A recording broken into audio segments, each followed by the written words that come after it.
much, Kelly, for the kind introduction and for your warm welcome to me. It is my honor and my privilege to be serving as the president of the Association of American Law Schools for 2017. I will be continuing in the footsteps of some remarkable individuals who have served our association with tremendous distinction. I am thinking of those presidents with whom I've worked in recent years: Reese Hansen, Michael Olivas, Michael is over there, Lauren Robel, Leo Martinez, Leo, Dan Rodriguez, Blake Morant, and of course, most recently, Kelly Teston. To you and to those who served before you as presidents and members of the executive committee, I applaud you. Really, I do applaud you. Well done. And thank you.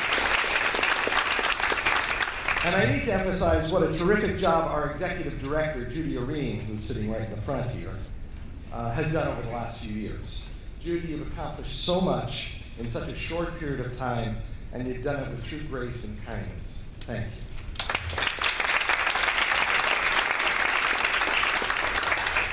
I also want to say thank you to some very special people who are close to me, people who have traveled far to be here today.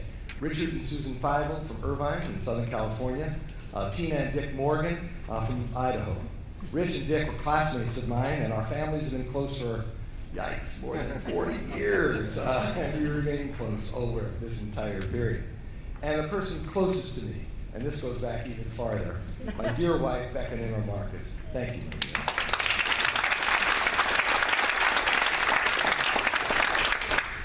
Now, before going forward, a special tribute to a special person.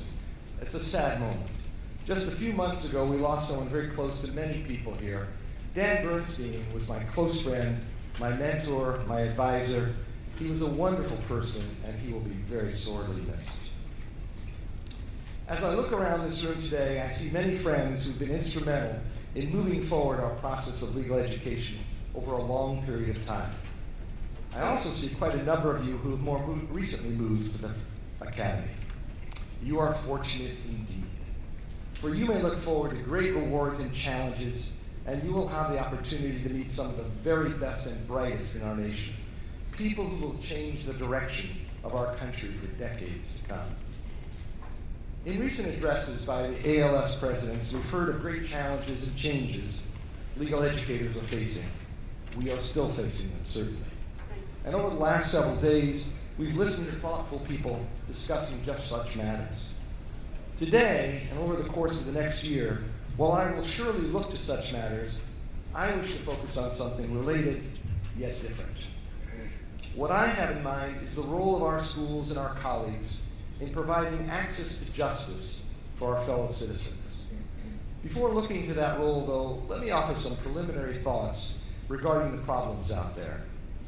I begin with the notion that law schools and legal educators are called upon to do many things. We must, of course, educate our students, the vast majority of whom will be practicing lawyers for many decades to come. But it is not just an education in the law that we offer, but an education in the responsibilities of those fortunate enough to become attorneys. At a number of schools, including my own, we dub this person the citizen lawyer, an individual who is willing to work to leave the law better than he found it. Using legal training and experience, this is a lawyer willing to work to make a difference for the better in the life of the entity that pays her salary, and in the lives of her community, her state, her nation, and even the world. An admirable role. As law faculty at every one of our member schools, we also engage in scholarship. Scholarship that is theoretical, scholarship that is practical, empirical scholarship, comparative scholarship. That we engage in scholarship is a given. The rationale for such work, its significance, not a given.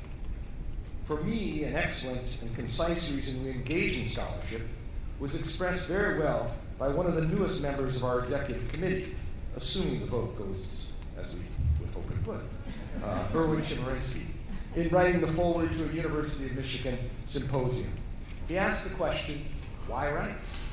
He answered, we write to add significant original ideas to the analysis and understanding of the law. As people, we write to understand ourselves and the world in which we live. Well said. We also serve as an extremely important resource for our communities. The law school is a place where others can hear lively debates, tap into our great libraries, and interact with faculty and students. Historically and today, we also do one other extremely important thing, and that is work to ensure that our fellow citizens can be guaranteed legal assistance, even if they are less fortunate than those of us who are able to attend law school and enter our profession. Now, I should say at the outset, we are not the only institutions engaged in such work. Wholly apart from the dedicated individuals who work as legal aid lawyers and public defenders, we see private attorneys giving of their time and energy, and government lawyers at all levels engaged in pro bono activities. And to be sure, the government itself has programs to provide assistance by public lawyers, and the American Bar Association has been actively involved in this endeavor for many years. Let me especially call your attention to the very recent work of the ABA. Its 2016 report on the future of legal services is a must-read, a document which is truly sobering in its look at the many difficulties we see in our nation as to providing adequate legal representation to all.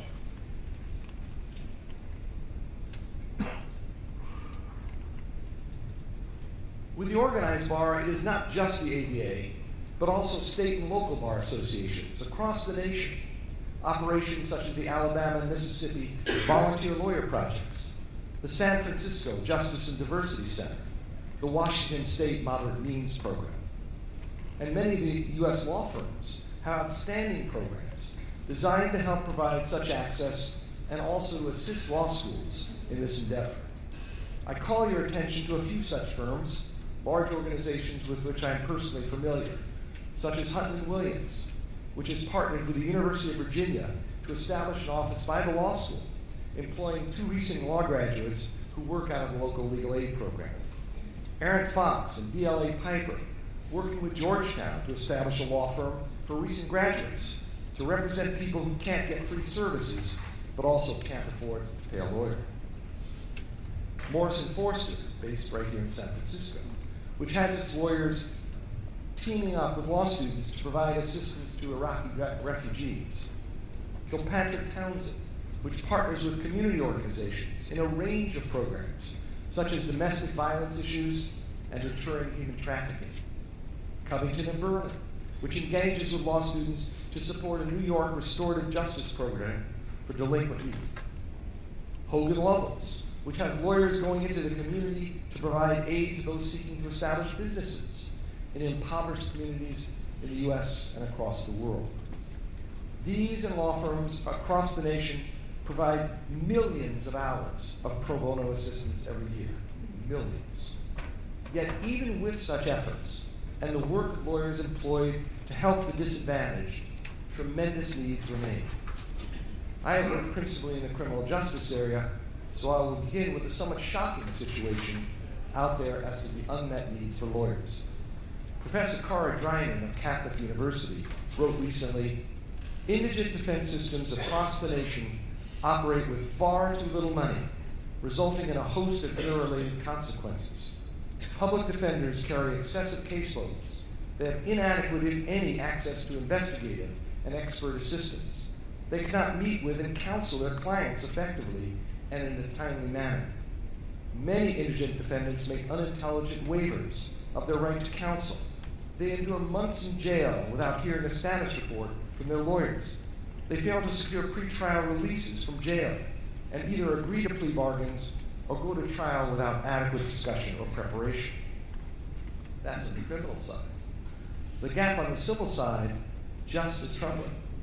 For every client served by a legal aid group, one person who seeks help is turned down because of insufficient resources. Only a small fraction of the legal problems experienced by low-income people, really less than 1 in 5, are addressed with the assistance of either a private attorney or a legal aid attorney. Nationally, on the average, there's only 1 legal aid attorney available for over 6,000 low-income people. By comparison, there's 1 private attorney providing personal legal services for every 400 people who are above the poverty level. Now, the efforts I described above unquestionably provide important help in both civil and criminal matters. And that story is told repeatedly, and that story is told well. But as legal educators, we have our own story to tell. And ours is a story less publicized on the pages of major newspapers and on the internet. That story is about dedicated students and law faculty across the United States who diligently pursue the goal of equal justice for all by providing sorely needed legal representation. It is the story of legal clinics at all of our member schools, clinics which focus on an enormously broad set of legal issues involving disabilities, Native American concerns, low-income taxpayers, special education, Social Security, elder law, civil rights, domestic violence, criminal defense, consumer issues, among many, many other fields. It is the story of the many schools which have established well-known incubator programs. One model is found at the City University of New York, where recent graduates will get intensive training so that they will be able to provide basic business advice to those who cannot afford to hire lawyers. Some schools in the same region, such as Boston College, Boston University, and Northeastern University, have pooled their resources to create a vibrant program. Ours is the story of the numerous innocent projects at law schools from east to west, from north to south. These projects provide assistance to injured defendants who have been wronged by our criminal justice system. There are many of our schools who are members who do us proud by having faculty members and students work to ensure access to our legal system. There are schools of all sorts, large schools, small schools, in urban areas and college towns, private schools, public institutions. There are schools such as the University of New Mexico, which for a number of years now has had a mandatory clinical experience so that students understand their obligations as citizen lawyers. Northwestern and Akron law schools, which send their law students out to public school classes to help young students understand our Constitution and our legal system. North Carolina Central University, which recently launched a virtual justice project, a statewide network of high-definition conferencing technology that expands the reach of access to legal information, service, and education throughout the state of North Carolina. My own school, I'm very proud to say, the College of William and Mary, which has a Veterans Benefits Clinic, which has brought in for needy veterans more than $20 million in benefits and back pay of over $1 million. Fordham, Georgia State, with their strong access to justice centers, which focus on access issues through teaching, service, and scholarship. Western New England, whose graduating class last year provided 12,000 hours of service on behalf of hundreds of clients in 9 clinics and logged in over 2,000 hours of pro bono service at dozens of organizations. Seattle University, which established a project pairing faculty advisors and practicing attorneys with students to provide information to prisoners incarcerated throughout the state of Washington. The University of Tennessee, UCLA, Catholic University, which have combined the efforts of law students and supervising law professors to gain clemency for inmates who were sentenced to decades in prison. The University of Wisconsin, which has effectively developed its Wills for Heroes program, in which practicing lawyers and students go around the state and give assistance to first responders and their spouses or domestic partners. The Harvard Law School, which worked with their graduates and the Skadden Arps firm to establish public service fellowships, enabling graduating students to provide legal services to the poor and to the homeless. The University of Richmond, where students in its Children's Defense Clinic help to provide legal assistance to indigent children who are before the court on delinquency matters. Ours is the story of those being represented, but it is also the story of our students learning the joy of representation of those truly in need. I'm thinking of one student at the University of Colorado who worked in the Juvenile and Family Law Clinic. He represented children and parents in child welfare cases and youths accused of crime. He commented You represent the most vulnerable segments of the population. During what may well be the worst moments of their lives, they have been through experiences that can be pretty hard to comprehend for most of us.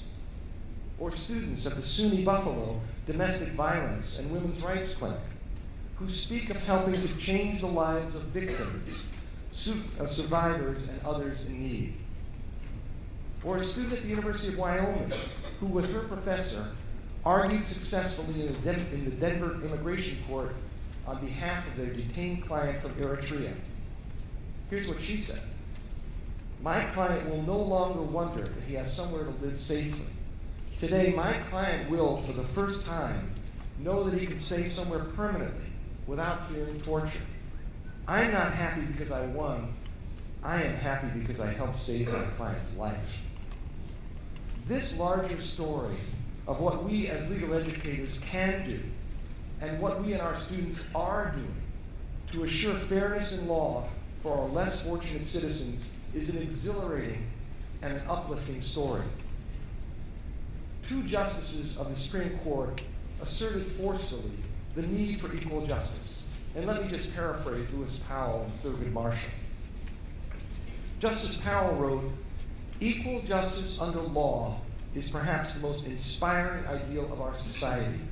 It is fundamental that justice should be the same in substance and availability without regard to economic status." Justice Marshall's message was even more succinct.